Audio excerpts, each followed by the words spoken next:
Qarabağ Azərbaycanın ən gözəl gülşənlərindən biridir. Tarix boyu Azərbaycanın həm mədəniyyətini, həm də qəhrəmanlığının beşiği olmuşdur. Şuşanı, Xankəndi, Ağdam, Füzuli və digər rayonlar Azərbaycan mədəniyyətinin üzərində zəngin olmuş, burada daxil şəxsiyyətlər dünyaya göz açıb böyümüşdürlər. 1990-cı ildə torpaqlarımızın yeri Ermənistan Silahlı Qüvvələri tərəfindən torpaqlarımızın 20% işğal olunmuşdur. Qarabağın böyük hissəsi Şuşa, Laçın, Ağdam, Xankəndi və digər rayon şəhərlər işğal altına salınmışdır.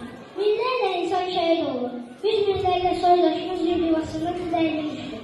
Amma xalqımız bu torpaqlardan heç vaxt əl çəkmir. Qarabağ qəlbimizi yaşatdıq, ümidlərimiz hesab sönmür. 2021-ci ilin 22 sentyabr ayında Ermənistan növbət təxribatına cavab olaraq Azərbaycan ordusu əks hücum əməliyyatına başladı.